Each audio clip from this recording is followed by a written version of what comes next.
la relation entre le projet et le produit est hyper importante pour les boîtes qui sont construites sur la base d'un projet open source. Il faut être aligné dans l'entreprise. Donc, il faut que l'équipe tech et l'équipe marketing et l'équipe sales et l'équipe produit, donc, que tout le monde est super aligné. Et malheureusement, je pense que ce n'est pas le cas dans la plupart des boîtes. Bienvenue dans un nouvel épisode de notre série thématique dédiée à nos speakers de notre prochain Tech Rock Summit qui se tiendra les 2 et 3 décembre 2024 à Paris. Je m'appelle Guillaume Gria, je suis Lead Tech Community Advocate chez Adevinta, la maison mère du Bon Coin. Mon boulot, c'est globalement d'aider nos techs à se connecter à leurs pairs issus d'autres entreprises ou de communautés technologiques pour prendre des bonnes décisions dans leur quotidien. Et j'ai la chance d'accueillir aujourd'hui Émilie Aumier, qui est passionnée d'open source et qui met son énergie à aider les startups open source à développer leurs revenus. Alors, première question, évidemment, est-ce que tu peux te présenter en quelques mots ? Bah oui, bien sûr. En fait, moi, je ne suis pas un tech leader, donc ça va être un peu différent, disons, que d'habitude. Je suis consultante.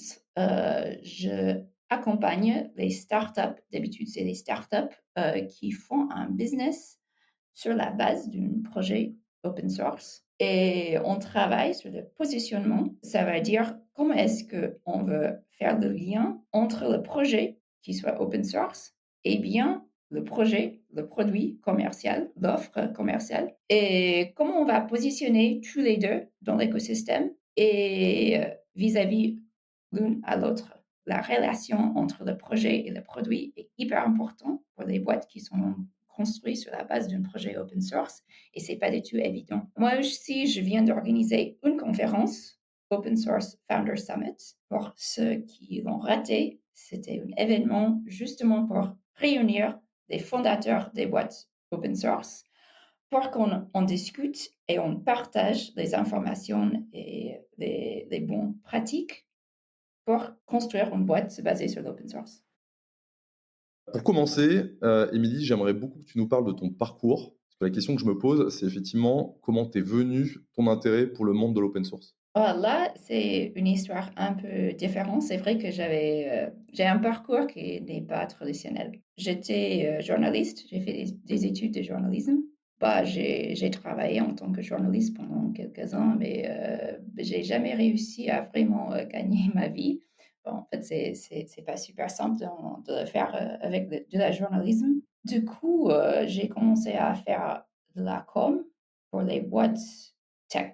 Pourquoi est-ce que j'ai choisi de le faire pour les boîtes tech? En fait, c'est parce qu'ils ont des budgets. D'abord, ça m'intéressait. Deuxièmement, et aussi, il n'y avait pas beaucoup de monde qui le faisait. Donc, il n'y a pas énormément de gens qui ont fait des études, disons, de com, de journalisme, des choses comme ça, qui peuvent vraiment écrire, qui s'intéressent au tech. Donc, moi, comme ça m'intéresse. Ouais. Raconter au plus grand nombre ce que tu vivais. Oui, exactement. Donc, pour moi, c'était un peu le travail de faire une traduction entre le pur tech et les valeurs du business, en fait, de faire un peu la com qui peut être abordable pour un public un peu plus grand. Donc, c'est ce que je faisais. Je faisais surtout dans l'écosystème du Kubernetes. Ça, je faisais pendant quelques années. Mais au bout d'un moment, je me disais qu'il y avait des problèmes qui n'étaient pas juste le com chez mes clients. C'était plutôt des problèmes, disons, stratégiques parce que moi, à l'époque, mon travail, c'était en fait, de faire ce qu'on me disait de faire. Je n'étais pas dans la stratégie. Je disais juste, je faisais des articles, mais c'était juste faire ou dire ce qu'on me disait de dire. Et j'ai bien constaté que dans la plupart des cas, en fait, mes clients savaient pas quoi dire. Et donc, moi, je pouvais pas faire mon travail ou bien c'était assez ennuyant, disons. Et je savais bien que c'était pas différencié aux autres boîtes, aux compétiteurs. C'est qu'on m'embêtait un petit peu aussi parce que je savais que ça sert à rien. En fait, si moi je sors un article pour un client, il y a une boîte qui est la compétition qui fait à peu près exactement la même chose. Donc ça sert à rien. Ouais, donc il y avait une tendance à avoir des discours assez standards et finalement à passer à côté. Les valeurs différenciées, les points de vue qui seraient intéressants, par exemple. Et donc moi, au fur et à mesure, j'ai commencé à faire plutôt de la stratégie parce que en fait, j'avais aussi des clients qui venaient vers moi. Ils me disaient: «Bah, écoute, Emily, on voit bien que tu fais un bon travail, on aime bien tes articles et des choses comme ça, mais écoute, on ne sait pas ce qu'on va dire. Donc, est-ce que tu peux nous aider à clarifier la stratégie du messaging, en fait, de ce qu'on va dire?» Et donc, j'ai commencé à faire ça et après, bah, j'ai commencé à faire plutôt la positionnement, ce qui est, disons, encore plus haut dans la stratégie d'une boîte. Et quand j'ai commencé à faire la stratégie avec des boîtes dans le tech, j'ai constaté qu'il y avait une différence de stratégie entre les boîtes basées sur l'open source et les boîtes complètement propriétaires. Et donc, moi, je me suis dit, pour moi, les difficultés stratégiques des boîtes open source sont plus intéressantes que les autres. Et en plus, il n'y a personne qui s'intéresse. Donc, c'est moi qui va s'intéresser à ça. Très intéressant. Et je me demandais justement si tu pouvais nous parler d'un client ou de plusieurs clients qui t'ont fait justement pivoter d'un rôle de communicante à un rôle de stratège, en fait. Bah oui, je pense que ma première cliente que j'avais, qui m'a poussée à faire, un travail un peu plus stratégique, c'était Rafael. Bah, c'est une boîte, dans l'écosystème Kubernetes et justement, j'avais parlé au début avec l'en chargé du marketing.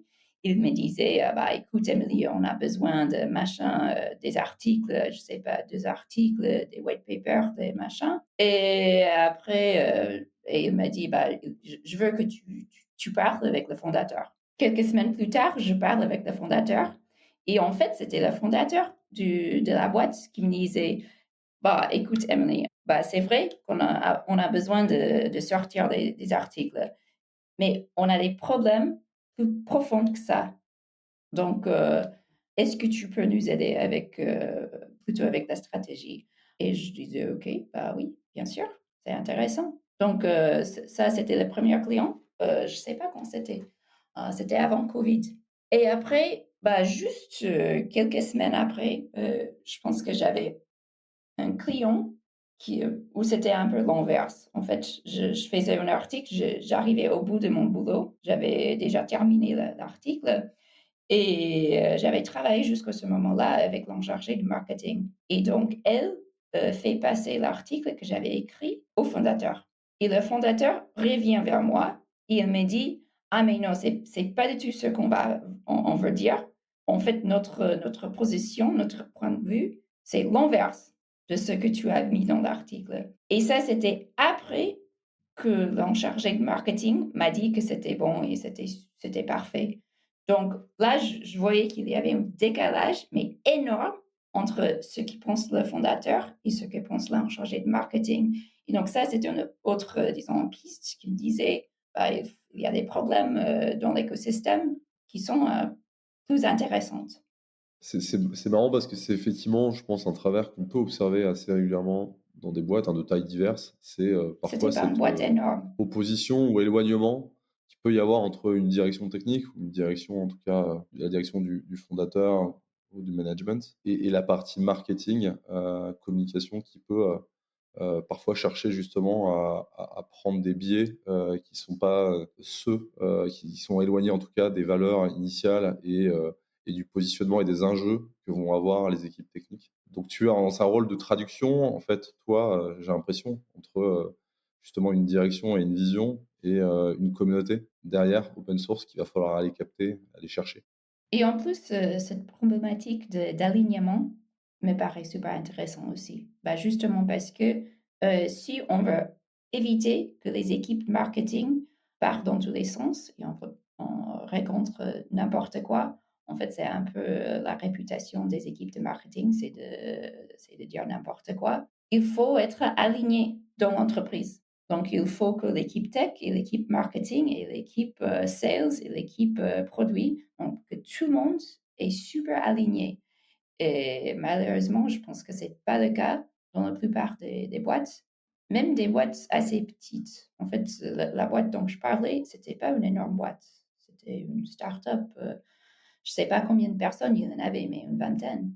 Ouais et donc c'est un sujet qu'il faut effectivement prendre, en charge le plus tôt possible pour éviter qu'il y ait des dysfonctionnements, qui nuisent à la au déploiement de l'entreprise. Très clair. Chez TechRox, on a du coup, coutume de parler et de rassembler, la communauté de tech leaders. Aujourd'hui, ce serait quoi toi ta définition justement d'une ou d'un tech leader? Justement, moi, je me considère pas comme un tech leader, donc pour moi, c'est quelqu'un, je sais pas, c'est un CTO, c'est un VP d'engineering, c'est pas moi. Parce que moi, Alors je me mets plutôt dans le côté business. Donc si tu dis, on ressemble des leaders, dans le business. alors cette humilité est tout à ton honneur, probablement. Émilie, permets-moi, de rajouter que je pense qu'en fait, et c'est pour la raison, hein, et la raison pour laquelle on t'invite, c'est que notre conviction, nous, c'est que les tech leaders, sont des personnes, quel que soit leur, niveau hiérarchique, leur, taille d'équipe, ou leur niveau d'entreprise, sont des personnes qui, par définition, vont chercher à changer les choses, à essayer d'embarquer leurs équipes, les équipes tech et dans des projets de transformation et c'est précisément ce que tu essayes de faire, en fait, au quotidien. Donc voilà, je me permets effectivement de de te dire que tu fais partie, en fait, d'un écosystème de tech leaders, même si, effectivement, tu es peut-être, sur une influence et sur un rôle de transformation qui est peut-être un peu plus dans l'ombre, peut-être, moins exposé, mais au final, tu travailles sur des sujets stratégiques qui vont déterminer l'orientation d'une entreprise. Merci, j'accepte. Est-ce que tu pourrais nous parler de tes inspirations au quotidien? Parce que tu nous as parlé effectivement d'un parcours, qui n'était pas tracé, du journalisme à de la stratégie et de l'influence. Est-ce qu'aujourd'hui tu as des penseurs ou des références sur le marché de la tech, que tu suis? Ou peut-être des ouvrages ou en tout cas des références qui t'aident à avancer dans ton métier? Ouh, ça, c'est une super bonne question. Il y a une femme, April Dunford, qui fait le positionnement. Elle m'inspire. Ça, c'est assez clair. Je peux dire que je suis assez inspirée par tous les fondateurs, avec qui je travaille. Je vais pas dire, cette personne m'inspire plus qu'un autre, mais je travaille avec beaucoup de fondateurs. Il y a quelques femmes, mais pas beaucoup. Ils m'inspirent aussi. Émilie, pour les personnes qui ne te connaissent pas encore, donc tu es américaine vivant à Paris. On se parle d'open source depuis le début de cette discussion. Donc par définition, un environnement qui est sans frontières. Aujourd'hui, les entreprises que tu accompagnes, elles sont basées où principalement? Les entreprises, avec qui je travaille sont en Europe, en Amérique du Nord. Parfois, il y a des entreprises ailleurs aussi. Il y a quand même beaucoup d'entreprises open source en Israël, en Inde. Malheureusement, en fait, il y a aussi des entreprises en Chine, mais il y a, disons, un peu un mur, disons, entre l'open source, la communauté open source en Chine et le reste du monde. Moi, je trouve ça assez dommage, mais c'est la vérité. Donc, voilà, il n'y a pas énormément de collaboration entre la Chine et le reste du monde. Mais oui, en fait, j'avais une cliente en Nouvelle-Zélande, donc voilà, c'est un peu partout. OK, donc tu es vraiment effectivement sur un territoire mondial. Est-ce que tu vois des différences majeures de positionnement, de culture entre, les entreprises open source que tu travailles selon les continents ou selon les environnements technologiques que tu accompagnes? Là, je vais parler plutôt, de l'environnement, business, parce que je pense surtout dans l'écosystème, disons, start-up, des entreprises qui ont fait des levées de fonds. Les fondateurs qui restent hors des États-Unis, qui vont pas déménager, surtout qui vont pas déménager en San Francisco, même disons les entreprises qui, sont basées aux États-Unis, mais restent là où ils sont, les fondateurs vont pas déménager à San Francisco. Ils se sont un peu, défavorisés, disons, géographiquement et je pense que il y a la vérité dedans parce que il y a quand même un écosystème qui est énorme à San Francisco et donc tu vas au café, tu vas, je sais pas, tu amènes tes enfants à l'école et tu vas croiser des personnes qui travaillent dans le tech, qui vont être un potentiel investisseur, un potentiel client, donc c'est tout le monde qui travaille dans le tech si tu es à San Francisco. Par contre, je pense qu'à assez souvent, les fondateurs et les entreprises qui sont basées ailleurs doivent avoir un positionnement qui est extrêmement clair pour qu'ils peuvent surmonter le fait d'être un peu défavorisés juste géographiquement. Je te remercie, Émilie, pour ce regard sur le monde de l'open source et comme on se l'est dit, hein, effectivement, avec des sensibilités différentes selon les régions du monde. Je te propose maintenant de parler, ou plutôt de teaser ton intervention lors du Summit. Ce sera ta première intervention dans le cadre du Tech Rocks Summit et on en est ravis. Quel va être le sujet de ta conférence? Le sujet va être la durabilité financière de l'écosystème open source et pourquoi, à mon avis, c'est important d'en parler. Parce qu'on parle beaucoup de la durabilité des projets open source ou juste de la durabilité dans le cadre de l'écosystème open source. Mais en fait, beaucoup de personnes dans l'écosystème open source ont peur, je dirais, d'aborder des sujets financiers. Et moi, je pense que c'est dommage et en fait qu'il faut en parler. Il faut comprendre le soutien qui existe ou d'ailleurs qui n'existe pas pour les projets dont on va dépendre. Ton impression, c'est que, et ton sujet, en fait, c'est à destination des entreprises qui vont utiliser des technologies open source? Ou tu veux parler plus précisément à des entrepreneurs qui voudraient avoir envie de mettre un volet open source plus fort dans l'ADN de l'entreprise? Bah, à mon avis, le talk, ça va être plutôt visé vers des tech leaders, disons, vers des entreprises qui utilisent l'open source, juste pour faire en sorte que quand ils choisissent un projet, qu'ils pensent à la durabilité financière de ce projet. Parce que ça entre souvent pas dans les décisions et je pense que c'est quand même important juste de savoir bah, d'où vient le soutien financier de ce projet. Est-ce que ça vient d'une grosse boîte, bah, par exemple Google? Parce que si ça vient qu'une boîte et si le soutien financier vient d'une boîte et c'est une boîte qui n'a pas, disons, un lien super fort, un lien stratégique avec le projet, à mon avis, c'est un soutien moins fiable parce que de toute façon, en fait, si Google demain décide que c'est plus intéressant de soutenir le projet, bah, en fait, pour Google, c'est pas grave, en fait. Il n'y a pas de lien stratégique. Mais pour le projet, c'est la catastrophe. Donc, c'est bien de se poser la question d'où vient le soutien financier. Dans l'écosystème open source, il y a un mythe que toutes les personnes qui travaillent sur l'open source sont des bénévoles. Mais ça, c'est plutôt un mythe. En fait, c'est pas la vérité. Ici, on dépend que des bénévoles. Ça, c'est pas durable. Parce que le moment que une personne a une vie qui démarre, disons, en fait, la personne a un enfant, change de poste de travail, je sais pas, juste des parents qui sont malades, c'est tombe malade sur la personne soi-même. Donc, cette personne, qu'est-ce qu'il va laisser tomber tout de suite? Bah, toutes les activités bénévoles. C'est le projet open source qui va être abandonné.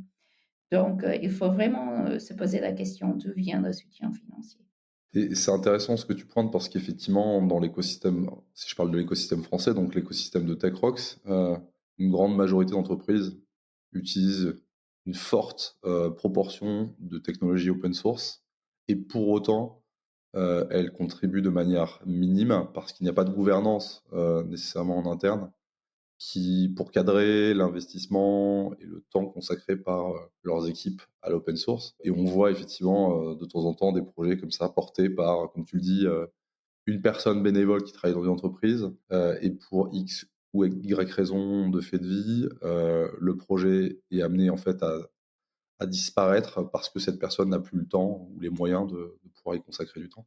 Et c'est une perte, pas que pour une entreprise, mais pour tout un écosystème d'entreprises qui travaillait dessus. Exactement. Et c'est pour ça aussi que la question de comment construire, faire en sorte que ça soit durable, les entreprises basées sur l'open source, c'est une question qui m'obsessionne parce que Je pense que c'est comme ça, bah, c'est pas que comme ça, mais c'est un des moyens pour que les projets d'open source peuvent être financés, mais d'une manière durable. C'est pas que pour ça que ça m'intéresse, mais je pense que c'est quand même une des raisons les plus intéressantes. Donc on va pas en teaser plus, mais je pense que les personnes qui nous écoutent comprendront qu'on a tous à y gagner, à soutenir effectivement, ces projets open source, mais aussi à comprendre les logiques financières qu'il y a derrière. Ce sera donc le propos, de ton intervention au Tech Rock Summit. Je voulais te remercier, par ailleurs de nous avoir fait, l'amitié de répondre à ces questions en français et puis je te donne du coup rendez-vous et je donne rendez-vous aussi à nos auditeurs et auditrices présentiels pour le Tech Rock Summit 2024, les 2 et 3 décembre 2024 au théâtre de Paris. Merci à toi, Émilie, et à bientôt. Merci à toi.